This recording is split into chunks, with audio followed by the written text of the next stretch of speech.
Hey guys, Victor here, and today we're going to be doing a deck profile on Rescue Ace, which is a deck that I honestly think has a lot of potential going forward because it does some really cool things that you don't really see in like a modern Yu-Gi-Oh deck, and it does it really well. So, with that out of the way, let's just jump straight into the deck profile. Alright, so we're going to be kicking off the monster lineup with probably the best card in the deck being Rescue Ace Hydrant, at least in my opinion, just because it does so much for the deck. So, first off, it's basically Dupe Frog, but better in every single way possible because 1, your opponent cannot target it for battle. 2, your opponent cannot target it for card effects, and 3, it adds any Rescue Ace monster from your deck to your hand except itself. So, pretty good. It cannot be hit by Effect Veiler, it cannot be hit by Imperm, it can't be hit by Ghost Mourner, and whatever it adds is typically going to be really good in getting their entire engine going. Plus, if that wasn't enough, for some reason, you're able to activate set spells and traps that are Rescue Ace related, obviously, during the turn that they were set. So you have a lot of quick plays, you have a lot of traps, and because of Hydrant, you can use them turn 1. So yeah, card's pretty ignorant, I'm not gonna lie. Next, we're playing 3 Rescue Ace Airlifter.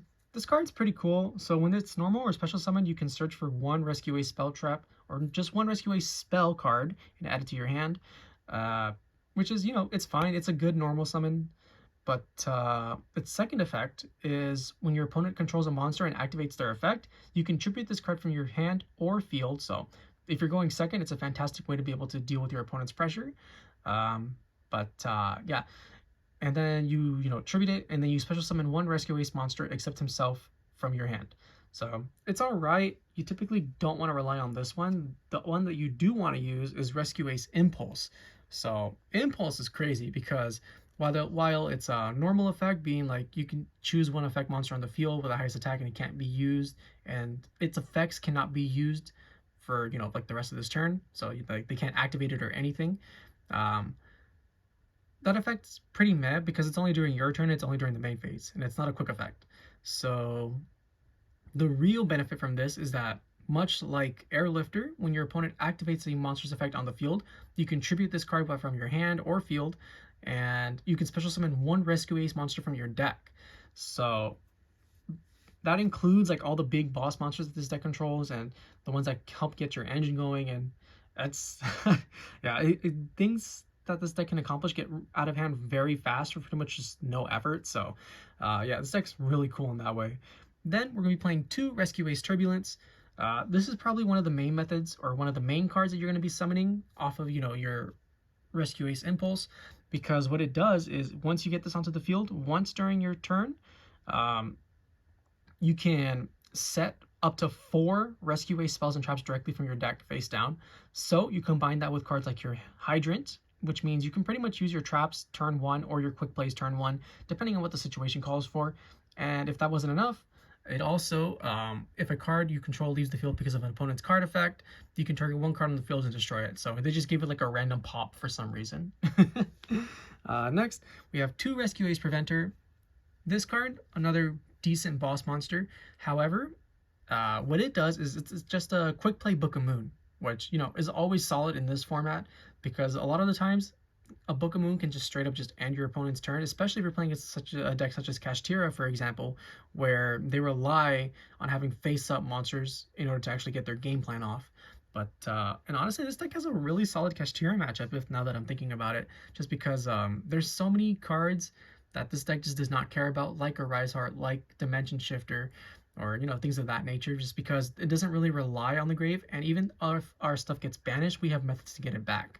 But yeah, card's really good because it's a Book of Moon, but then, much like the other boss monster, this one also floats. So if this card is sent to the graveyard, you can target 1 of your banished Rescue Ace monsters except a level 8 monster and special summon it. So if you somehow banish your Rescue Ace Hydrant, for example, you can just link this card away into something else, and then you can special summon back your Hydrant. Hydrant will get you another search, it can't be targeted, blah blah blah, you know the deal. So yeah, this deck's potential is really high. And then next, we get to the one-of parts of the engine. So we're playing 1 Rescue Ace Fire Engine. So this card, honestly, it doesn't really matter. It's just when your opponent special summons a monster to their side of the field, you can special summon 1 level 4 or lower Rescue Ace monster from your hand, deck, or graveyard. So it just gives you setup for your next turn. And I guess it's like really helpful if for those hands where you're kind of bricking, because it does give you access to Fire Ace Hydrant, which, you know, like I said, is broken. Next, we're playing Rescue Ace Fire Attacker. This one's alright. When this card is normal or special summoned, you can special summon, or when a Rescue Ace monster is normal or special summoned, you can special summon this card from your hand. So, you know, it's just another free extender. And the additional effect is when your opponent adds a card from their deck to the hand by searching, not by drawing, by searching, you can draw 2 cards and then discard 1. So it's a really good card to help you dig through your deck to get access to your hand traps a lot more easily. And then for the final Rescue Ace monster, we're playing 1 Rescue Ace Monitor. When this card is normal or special summon, you can add 1 Rescue Ace trap from your deck to your hand. Solid, I guess, but we don't really need it because we can get to those cards extremely easily, but it's fine, you know.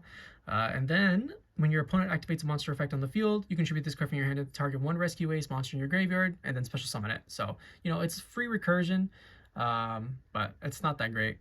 So, just 1. And then for the hand traps, we're going to be playing 3 Droll and Lockbird. This card is honestly insane in this format right now. So many decks are searching, and even though Kashtira is still the best deck in the format, it's honestly okay just because depending on like how they start, right? If they start with like a terraforming or their field spell, a Droll and Lockbird can just straight up win the game against them. And even like against like a lot of the rogue or tier 2 decks, especially the ones that just got released from Duelist Nexus, yeah, a lot of those decks are very draw and search heavy. So Droll can straight up just win the matchup. Then we just play 2 Ash Blossom. It's alright, you know, it's not the most effective hand trap, but it gets the job done. And then lastly, I wanted to try out 1 Therion King Regulus, just because we have ways to search it, and so that's not really an issue. But a lot of our monsters in the graveyard do happen to be machine monsters. So, you know, you combine the 2 negates plus like all the spells and traps, and a lot of the times it can just become overwhelming for your opponent and then you just win the game. So yeah, it's a cool little tech card to try out, but I don't know if it's like needed or anything. So with the monsters done, now we can finally move on to the spell and trap portion. Alright, so we're going to be kicking off the spell lineup with 3 emergency. This is literally emergency teleport, but for Rescue Ace, because it literally does that. So you special summon 1 Rescue Ace monster from your deck in defense position, then you tribute 1 Rescue Ace monster from your hand or field, much like, you know, Airlifter and things of that nature. So this card is really good at helping you play around cards such as like Droll and Lockbird, right? So if they Droll you after you go, you know, normal Hydrant, use its effect, or normal summon Airlifter and search for this, hopefully, and they hit you with Droll, you're like, no worries, you just activate emergency, you get Rescue Ace Turbulence out to the field, and then you set 4, and then their Droll is basically worthless, right? So this card's really good. And then for some reason, you can banish this card from your graveyard to reset one of your Rescue Ace trap cards too. So, you know, solid. Next, we're going to be playing 3 Super Polys. So the reason I'm playing 3 Super Polys in the main is because the extra deck for the most part does not matter in this deck, because you're typically just going to beat your opponent down with your big monsters anyways. But it's nice to have the flexibility, and there are some really cool niche uses that you can use by Super Polying your own monsters. So yeah, I really like this card, but it's not mandatory by any stretch of the imagination. Next, 2 Pot of Prosperity. Now you may be wondering, why don't you play 3? Well, that's a good question. And the fact is, you honestly don't even really need this card because the deck is already super consistent with what it needs to do. So if you open it, great. If you don't, it doesn't matter because, like I said, this deck is already mad consistent. Then 2 Rescue Ace HQ. If you want to play a 3rd Prosperity, I probably just cut one of these. But I really like the grind game that this card offers you because it's able to recycle any 4 Rescue Ace cards from your graveyard or your banish zone back into the deck to draw cards. So that means if you get hit by Dimension Shifter or a Rise Heart, like I said earlier, it literally does not matter because you can always get back your resources. Yeah, like I said, great recycling, draws a card, boosts your Rescue Ace monsters by 500 attack, which makes them even beefier than they already are. Yeah, card just fantastic, but you don't need to play more than 1 or more than 2. 1 is probably ideal if you have the 3rd Prosperity. So yeah, you know, just things to consider. We have 2 Book of Moon because it's a good card, Reinforcement of the Army, 1 for 1, Called by the Grave, and after that we're playing 1 Alert.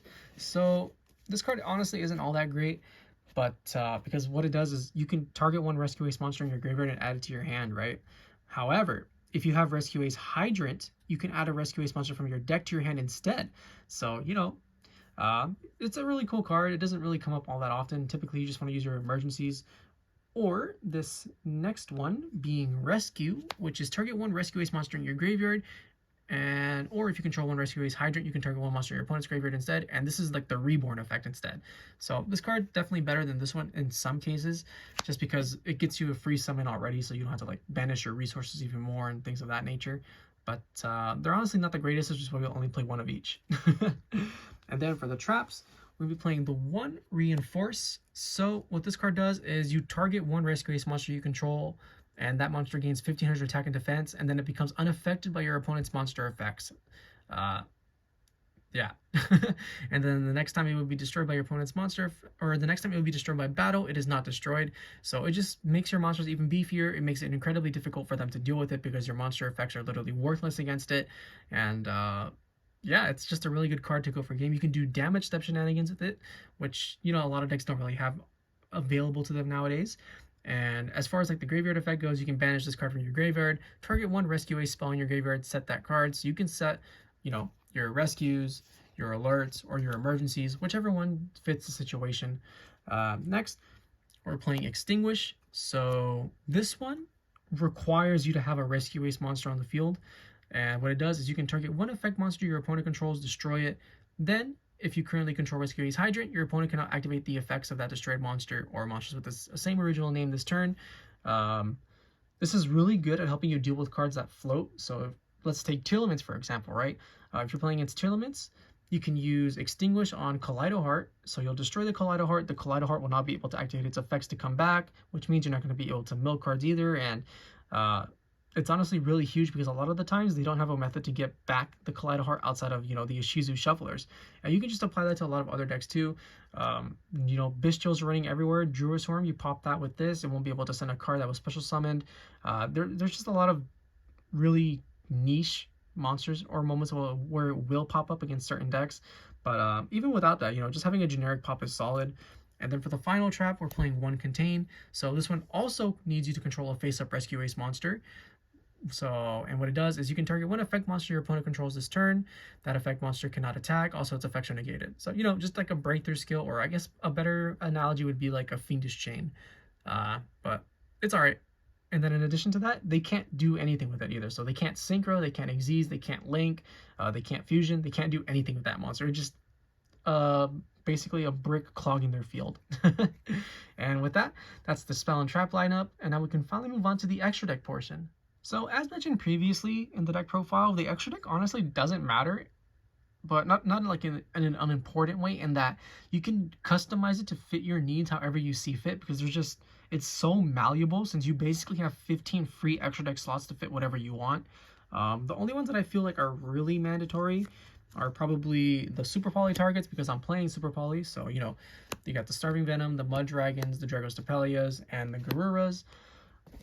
But if you're not playing Super Poly, the only one I'd probably recommend playing is Mud Dragon, because there's some really cool combos that you can make using cards such as Proxy F Magician, which, you know, you just fuse two monsters you control, and then if you summon a fusion monster to a zone this card points to, you can special summon a monster with 1,000 or less attack from your hand. So you can unclog your fields, get your Rescue Ace Hydrants out of your hand, and then you can make Mud Dragon, which in turn, when you change it to a fire type, you know, it's pretty solid, because it means none of your monsters are going to be able to be targeted. So you can ensure that your Rescue Ace Turbulence, you know, isn't going to be hit by Effect, Veil, or Impermanence.